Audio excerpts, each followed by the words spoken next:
Graça e paz, amados, estamos aqui no segundo programa dessa nova série que estamos fazendo sobre os sinais da volta de Cristo. Eu poderia chamar de escatologia, mas é um nome muito complicado. Para nós aqui é mais fácil falar os sinais da volta de Cristo, que é muito mais prático e interessante de entender. Nesse programa de hoje eu quero mostrar as linhas de pensamento, porque eu disse na semana passada que você entrando na internet, no YouTube, colocando palavras como volta de Cristo, sinais, 666, anticristo, você vai achar dezenas de pessoas falando sobre esse assunto. E aí você vai ficar assim, quem tem razão, quem não tem razão. O grande problema que eu quero explicar para você é que há certos pontos que são obscuros na Bíblia, que é apenas interpretações de pessoas. Tem coisas que são claríssimas, não tem jeito, é isso e acabou, não tem alternativa. Mas tem outras coisas que são simplesmente interpretações, porque a Bíblia não fala com detalhes de algumas coisas do futuro, apenas dá indícios. E isso leva a interpretações diferentes. Então a questão não é se a pessoa está errado, mas qual é a linha que ele está seguindo teologicamente a respeito do assunto. Só para você ter uma ideia, falando aqui no segundo dia, né, no segundo programa, tem uma corrente que são aqueles que defendem, que interpretam o livro de Daniel e o livro de Apocalipse, que interpretam como tudo que está lá já aconteceu. É muito interessante essa corrente, porque eles conseguem, por exemplo, pegar um fato do livro de Apocalipse e ligar com um fato da história. A Revolução Francesa, a Guerra Mundial, a questão da Revolução Industrial, por exemplo. Então eles vão pegando esses fatos que já aconteceram no mundo até hoje e vão ligando com aquilo que está no livro de Apocalipse, e quando encerra o livro só sobra o finalzinho de tudo, que é o novo céu, nova terra. É uma linha teológica. Lógico, não é uma linha correta, na minha opinião, porque tem muitas coisas que a gente pode provar pela palavra que ainda não aconteceram e que são coisas para o futuro, que talvez seja mais perto do que a gente pensa. Tem uma outra linha teológica que interpretam o livro de Daniel e o livro de Apocalipse com a questão histórica.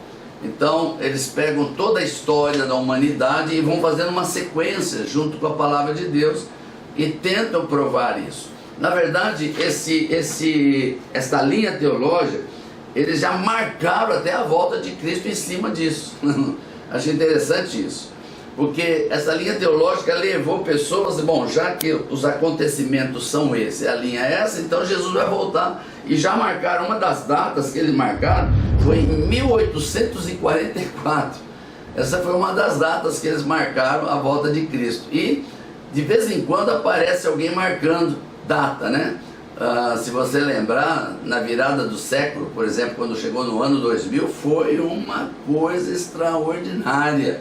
O que apareceu de gente falando que era o último ano, que na virada do ano Jesus ia voltar e assim por diante. Então é uma linha teológica perigosa, porque leva as pessoas a marcar data, né? E nós vamos falar sobre isso, porque ninguém sabe quando Jesus vai voltar em termos de data precisa, né? Jesus não deixou de nos dar um sinal. Ele disse, os sinais estão aí. Então a gente observa sinais e a gente pode dizer, está mais perto, está mais longe, esses sinais já aconteceram, falta isso, e a gente vai observando e chega à conclusão de que não é muito longe ou não é muito perto. Mas quando as pessoas começam a marcar data, totalmente fora da palavra de Deus, não tem autoridade para marcar data da volta de Cristo. E a última corrente, que eu creio que é a mais correta, que é chamada de corrente futurista, ela interpreta o livro de Daniel, o livro de Apocalipse, e que grande parte das coisas que Daniel e o livro de Apocalipse falam vão acontecer durante a última semana de Daniel. Nós vamos aqui nesse estudo falar sobre as 70 semanas de Daniel. Nós vamos detalhar, porque isso é bíblico.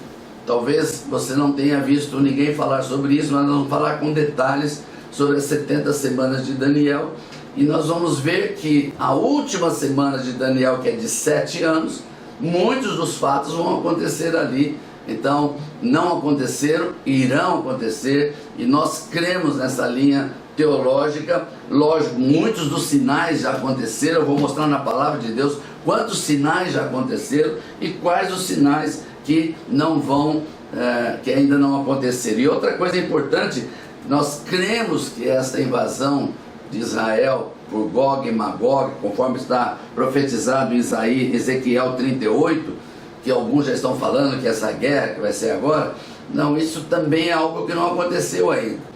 Essa é uma guerra que vai acontecer, e quando, não sabemos, mas vai acontecer. Essas guerras atuais são apenas prenúncios de que é fácil acontecer isso. Se você analisar só um pouquinho dessa guerra atual, que começou com terroristas invadindo, de repente entrou já um outro país, daqui a pouco entrou outro país, daqui a pouco outro já mandou recado. Então é uma bola de neve, como a gente fala assim, aquilo vai acontecendo, estoura mesmo e pode chegar nesse ponto. Mas não é a famosa guerra do Armagedon, profetizada de Gog e Magog também, e assim por diante. E nós cremos também nessa formação do antigo Império Romano, conforme o livro de Daniel. Também vamos tocar nesse assunto da estátua que foi Nabucodonosor, e também a interpretação de Daniel sobre aquela estátua, que nos mostra o último império daquela estátua, é o Império Romano daquela época. E depois, então, com certeza, se o anticristo vai voltar, vai estar ligado a esse Império Romano da época, atualizado para os países de hoje, e nós vamos falar sobre isso. E eu trouxe aqui uma coisa interessante que eu peguei nos jornais antigos. Não sei se vou conseguir passar isso na tela, a gente vai tentar, né, porque é um pouquinho extenso, mas a Folha de São Paulo, o jornal oficial, Folha de São Paulo, em 1990, ou seja, isso vão fazer 33 anos atrás, presta atenção, a Folha de São Paulo, há 33 anos atrás, lançou numa das suas páginas a agenda do fim do mundo. Eles compilaram algumas pessoas e juntaram pessoas que são cristãs com pessoas que não são cristãs. Então o que eu vou falar aqui não é uma coisa minha, eu estou lendo um jornal de 1990, para você ver como as especulações são perigosas. Quando as pessoas especulam datas, começam a estabelecer coisas que estão fora da palavra de Deus, não funcionam. Então veja que coisa interessante, a primeira previsão que eles colocaram foi em 1998, por isso que eles lançaram em 1990, 8 anos antes. E aqui eles colocaram, em 1998, alguns profetas acreditam que Cristo teria morrido em sua 1998 semana de vida. Então pegaram 1998 semanas de vida de Cristo e profetizaram que o mundo acabaria em 1998. Bom, nós estamos há mais de 30 anos depois disso e o mundo não acabou. Depois, em 1999, um médium conhecido como Criswell, esse médium previu que em 1999 um arco-íris negro sugaria oxigênio da Terra e o planeta sairia da sua órbita, iria em direção ao Sol, incinerando tudo. Isso ficou famoso na época, 1999, não aconteceu. Alguns visionários no ano de 2000 profetizaram que o fim do mundo aconteceria no ano 2000. Isso que eu estava falando agora há pouco. Por causa da mudança da numeração de 1900 para 2000, foi uma correria grande, todo mundo falando sobre o fim do mundo no ano de 2000. Outra coisa que saiu na Folha de São Paulo, que entre 2005 e 2010, entre essa data, seguidores da Igreja Adventista do Sétimo Dia, isso está no jornal, acreditam que o fim do mundo ocorreria nesse período, entre 2005 e 2010, porque eles se basearam no livro de Apocalipse, para afirmar que Jesus Cristo voltaria à Terra naquele período. Então eles usaram não sei o que da Bíblia para dizer que Jesus voltaria, e verdadeiramente não voltou.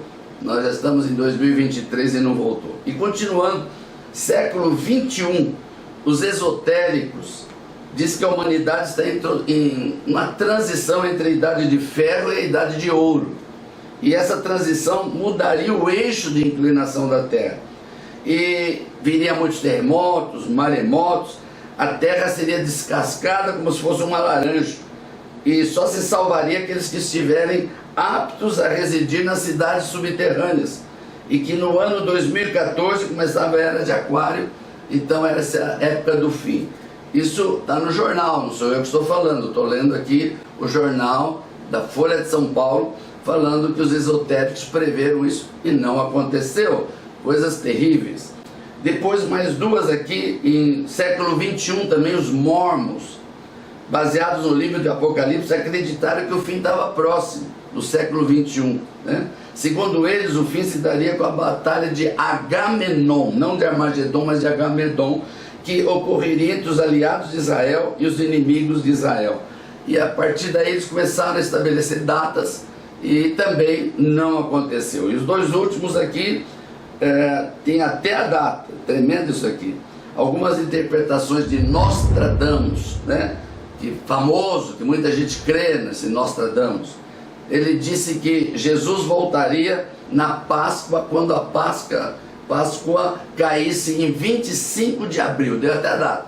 Quando uma Páscoa cair em 25 de abril, é a data que Jesus vai voltar. Mas eu queria dizer para você que a 25 de abril, Páscoa, já aconteceu em 1666, 1734, 1886 e 1943, e Jesus não voltou em nenhuma dessas datas. E finalmente, o frade espanhol São Vicente Ferrer, ele previu em 1399 que o mundo acabaria 2357 anos depois dessa data. Por quê? Ele pegou os números de versos dos Salmos e estabeleceu que o mundo acabaria em 3936, Santo de Israel.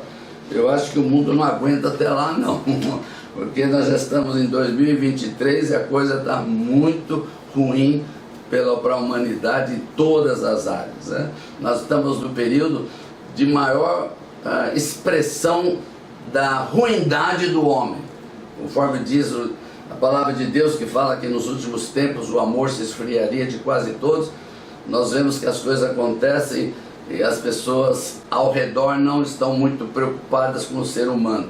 Aqui no Brasil, em São Paulo, e eu já vi isso até em outros países, porque fala-se muito dessa violência em São Paulo, mas eu já ando por muitos países, já viajei para muitos países, quase 40 nações, e essa questão da violência está em todos os lugares. E quando você vê uma pessoa sendo assaltada, ninguém se preocupa com isso, continua a vida normal, deixa a pessoa sofrer, deixa a pessoa ser morta, porque o amor já está se esfriando. E eu não estou falando de crentes somente, estou falando da humanidade. E nós estamos vivendo esse período da fome, um número de milhões de pessoas que hoje passam fome, está na Bíblia, que viria o tempo da fome, já está acontecendo. Os terremotos, não preciso falar disso, irmão. É só você acompanhar os jornais, não precisa ninguém estar falando disso. O número de terremotos aumentou violentamente, maremotos, vulcões, tudo isso está acontecendo, porque nós estamos realmente num tempo próprio para falar do assunto. Por isso que Deus nos impulsionou, recebemos uma palavra profética de um grande homem de Deus, que era tempo de voltar a falar desse assunto, biblicamente, usando somente a palavra de Deus para nós falarmos. Então, encerrando o segundo capítulo, trouxe essas correntes, falei um pouco mais, e nós vamos continuar. Quero desafiar você a continuar chamando pessoas, falando desse tema para as pessoas. Vamos estar deixando gravado, esse é o vídeo número 2, você vai acompanhar conosco, e no chat você pode fazer perguntas que nós vamos procurar, lógico, nós vamos procurar responder perguntas dentro do tema. Não vamos responder perguntas que estejam fora do tema, né? De pessoas que aproveitam para fazer perguntas capciosas.